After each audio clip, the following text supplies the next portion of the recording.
La parole est à Monsieur Gabriel Serville. Monsieur le Président, chers collègues, ma question s'adresse à Monsieur le ministre de l'Économie, de l'Industrie et du Numérique. Monsieur le ministre, sans douter de votre volonté de trouver des solutions pérennes à la crise économique que traverse notre pays, permettez que j'attire votre attention sur les interrogations de certaines professions réglementées quant aux conséquences de votre projet de loi relatif à la croissance, l'activité et les chances économiques.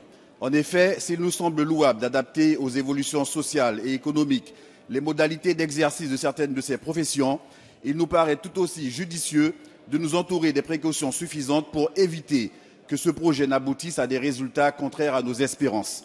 Afin d'illustrer mon propos, je voudrais évoquer les inquiétudes manifestées par les 163 bâtonniers de France et d'outre-mer qui en appellent aujourd'hui à l'arbitrage du Premier ministre. Monsieur le ministre, croyez qu'au-delà des intérêts particuliers d'une seule profession, dont la réputation ne reflète pas fidèlement les difficultés, c'est la question même de l'accès de nos concitoyens à une justice indépendante et équitable qui sera posée lors de la manifestation du 10 décembre prochain. Dans ce contexte, que répondre à certains territoires d'outre-mer déjà sévèrement touchés par la difficulté d'accéder aux droits en raison de contraintes réglementaires ou géographiques qui génèrent de véritables déserts juridiques?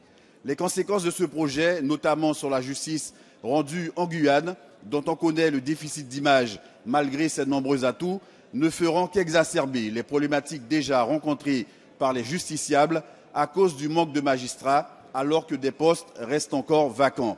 En cela, reconnaissant que nous n'avons pas été aidés par la déclaration d'un de nos collègues, dont la Guyane attend toujours des excuses, puisqu'il a proposé de rétablir le bagne à Cayenne pour accueillir les djihadistes français. Aussi, Monsieur le ministre, face à tant d'incertitudes, je vous prie de bien vouloir nous préciser les dispositions envisagées afin que les effets de ce projet de loi ne soient pas opposés aux intérêts des justiciables. Je vous en remercie. Merci. La parole est à Monsieur Emmanuel Macron, ministre de l'Économie, de l'Industrie et du Numérique. Monsieur le Président, Mesdames, Messieurs les députés, Monsieur le député, merci pour votre question. Je veux ici lever, une fois encore s'il était besoin, quelques malentendus. Le premier, et c'est, si je puis dire, le plus important, ce à quoi Christiane Taubira comme moi-même tenons tout particulièrement, s'il s'agit d'ouvrir certaines professions, et en particulier professions réglementées, et donc d'introduire plus d'innovation, plus de concurrence, en aucun cas il ne s'agit de revenir sur la sécurité juridique et ce qui constitue la sécurité juridique dans notre pays, d'aucune façon que ce soit, et nous y veillerons. Le deuxième point, c'est que j'ai le sentiment que dans les manifestations qui peuvent aujourd'hui s'organiser, il y a beaucoup de confusion entre la réforme de l'aide juridictionnelle, entre les nouvelles astreintes que nous demandons, c'est tout à fait exact, aux professions du droit et en particulier aux avocats, et à la réforme en particulier des professions réglementées ou ce qui pourrait être inscrit dans le projet de loi pour l'activité et pour la croissance. Et donc je crois qu'il convient, sur ce sujet comme sur d'autres, de garder l'esprit de distinction et d'avoir bien en tête ce qui est fait, ce qui n'est pas fait, et ce qui est dans un texte ou ce qui ne l'est pas. Le troisième point, il y a pu avoir des fuites. Je les regrette, ça n'est pas ma manière de travailler. Il y a un travail qui continue et il continuera jusqu'au dépôt en Conseil de ministres de ce qui sera le projet du gouvernement. Aujourd'hui, je ne connais pas le projet du gouvernement. Nous sommes encore en train de le travailler. Avec Christiane Taubira, nous avons commencé à faire des consultations. Elles continuent. Ma porte est toujours ouverte pour les professions du droit et elles le resteront jusqu'au dernier moment. Enfin, et surtout, pour ce qui concerne les avocats, nous proposons l'ouverture du capital des différentes sociétés d'avocats entre professions du droit et du chiffre, ce qui n'est pas une libéralisation et ne doit pas les inquiéter. Et pour ce qui est de la réforme de la postulation territoriale que nous envisageons, qui peut être un sujet d'inquiétude, aujourd'hui nous réfléchissons à une postulation au niveau de la Cour d'appel, et donc c'est bien Cayenne dans l'espèce qui serait préservée, mais en aucun cas un détricotage du maillage territorial ou des équilibres du territoire tels qu'ils sont aujourd'hui constitués. Madame, la parole est à Monsieur Fernand Siret.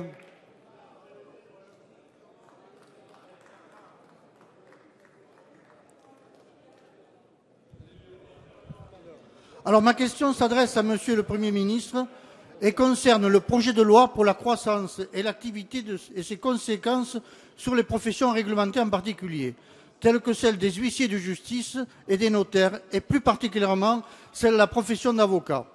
Ces dernières semaines, de nombreux représentants de ces professions ont manifesté leur inquiétude sans être entendus. Leurs préoccupations sur l'avenir même de leur profession sont pourtant plus que légitimes. En effet, Prenons pour exemple les dispositions relatives aux avocats. Elles sont prévues dans ce texte et elles mettent à mal notre système juridique et judiciaire et les fondements même de cette profession.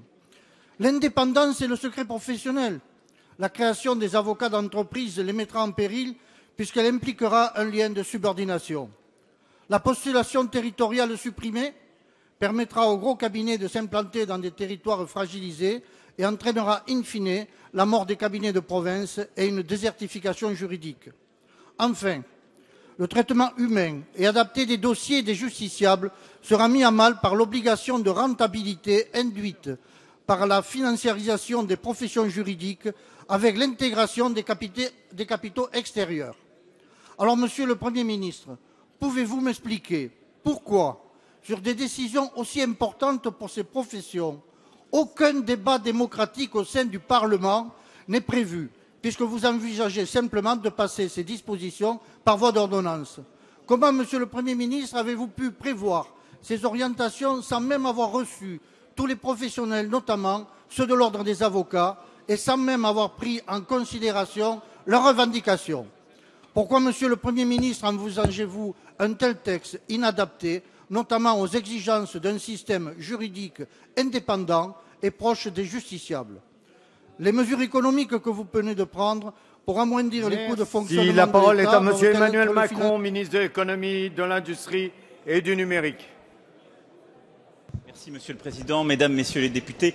Monsieur le député, j'ai eu l'occasion à plusieurs reprises d'évoquer le fond du sujet dont vous venez de parler. Je veux peut-être ici, puisque vous m'y invitez, revenir sur la méthode.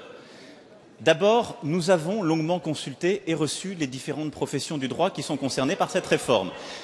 J'ai reçu, avec Christiane Taubira, chez la garde des Sceaux, ces différents professionnels. J'en ai revu pour certains. J'étais à ces réunions, contrairement à beaucoup d'entre vous. Donc je peux vous dire qu'elles sont à mon agenda, que je les ai vues, je les ai revues, mon cabinet les a vues. Donc il y a eu un processus de consultation véritable. Maintenant, Mesdames, Messieurs les députés, la consultation, ça n'est pas l'immobilisme. Et je vous confirme qu'ils n'étaient pas tous d'accord et qu'ils ne sont pas tous heureux. Ça ne veut pas dire que nous ne devrions rien faire. Sinon, je crains que peu de lois seraient votées. Donc la consultation a été faite et elle continue. Le deuxième point de méthode, c'est que ce dont vous parlez et ce contre quoi beaucoup manifestent aujourd'hui, il ne s'agit pas d'un texte qui ait quelque valeur que ce soit. Ce sont des fuites qui ont été faites dans la presse ou sur Internet. Dans quelle démocratie vivons-nous s'il faudrait maintenant réagir devant la représentation nationale sur des textes qui n'ont pas de statut? Nous serions toujours à courir après les fuites des uns ou les fuites des autres. Troisième point, il y a un dialogue et un vrai travail parlementaire qui est en cours.